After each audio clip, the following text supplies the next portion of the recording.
Have you ever wondered how far someone would go just to see you fall? Because that's what this story is about.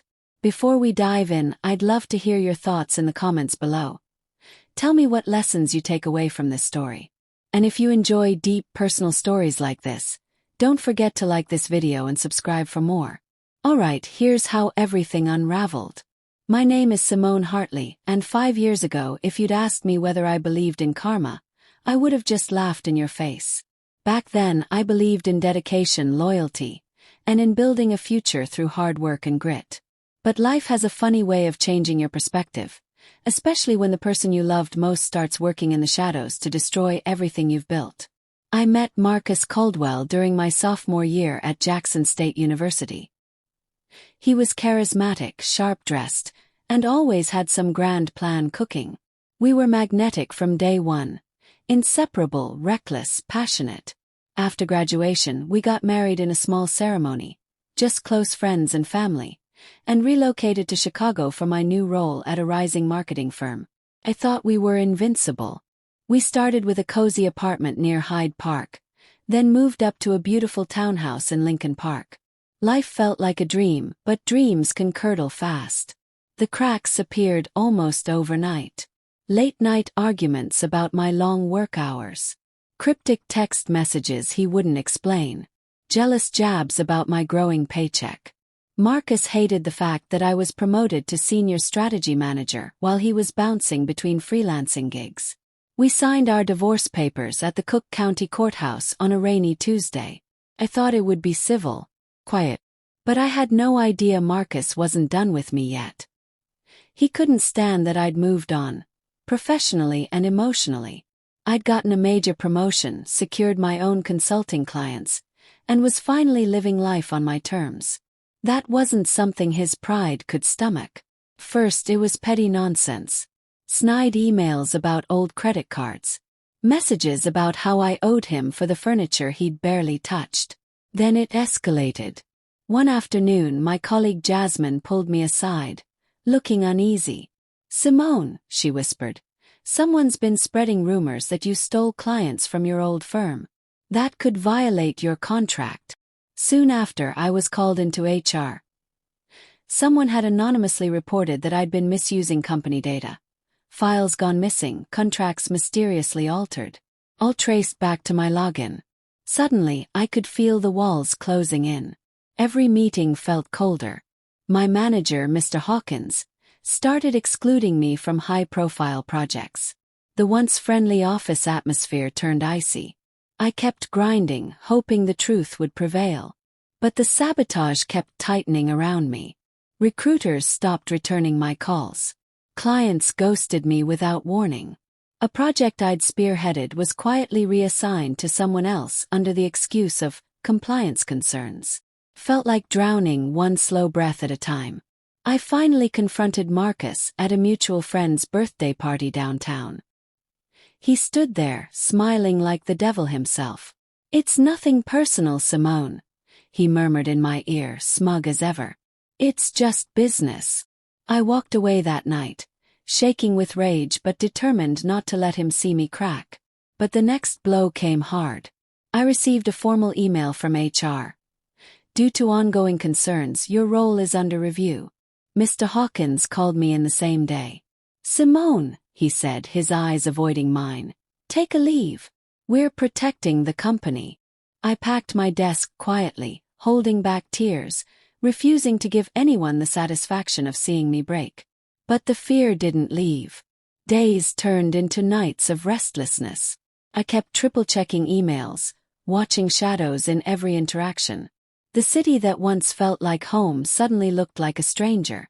Then one afternoon, I received a message that flipped the entire script.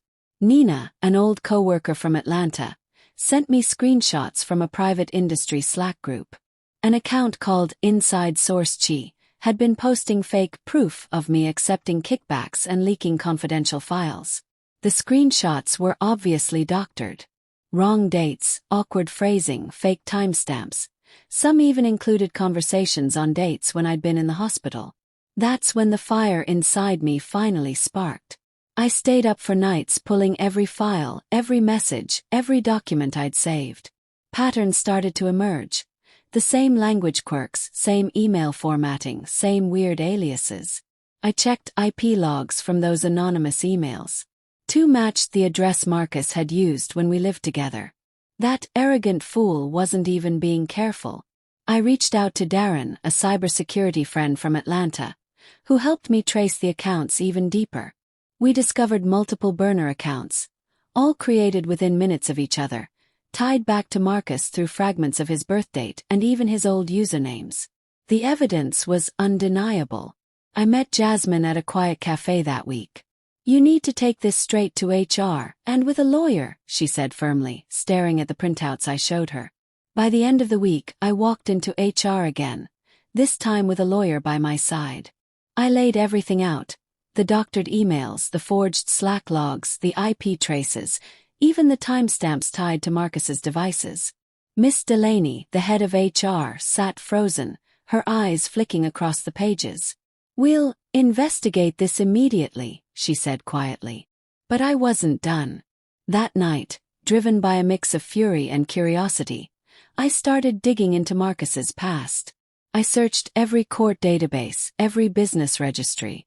And then I found it. A hidden gem buried deep in Fulton County records. 3 years ago, Marcus's former employer in Atlanta had sued him for embezzlement, data theft, and fraud. The case had been quietly settled and sealed by a confidentiality agreement. He'd been run out of town. It was a carbon copy of what he'd done to me. Emails, burner accounts, forged documents, all identical to what I was now dealing with.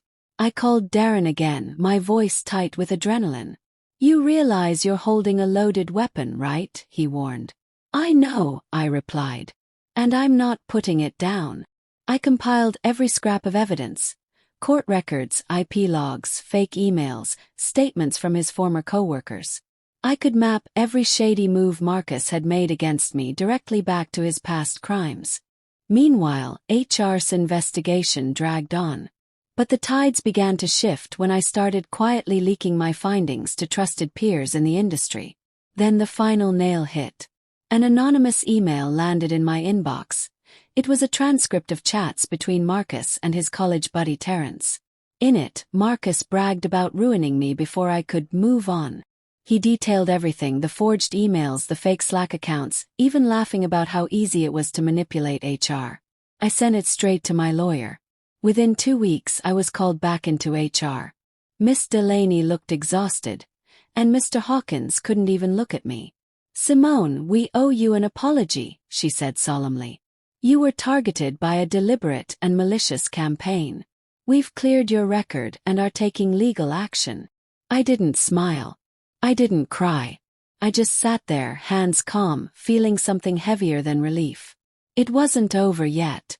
Soon enough, the truth spread through Chicago's marketing circles. Marcus's name was now toxic. His latest job quietly fired him after an anonymous tip, complete with court records and proof of harassment, landed on their desk. Recruiters dropped him. Friends distanced themselves. He left me a bitter voicemail. "You just couldn't leave it alone, could you?" I didn't reply. By then, my agency's legal team had filed a civil suit against him for damages. His old employer in Atlanta reopened their own case too. Every trap Marcus had set eventually snapped shut around him. And me. I returned to work. Slowly, surely, I rebuilt my name, this time with an armor of steel. Summer arrived, and with it, the city buzzed back to life. I'd sit on my balcony at night, watching the lights stretch out across the skyline. One evening, a text lit up my phone from Jasmine. Just 2 words. "You won." I smiled faintly, replying simply, "We did." I wasn't naive anymore. Some scars wouldn't fade easily. But for the first time in forever, I wasn't looking over my shoulder. The shadow was gone. And in its place stood a woman who wasn't afraid anymore. If this story resonated with you, drop a comment below. What did you learn from Simone's experience? Don't forget to like, share, and subscribe for more intense stories like this one. Tap the notification bell so you never miss an upload.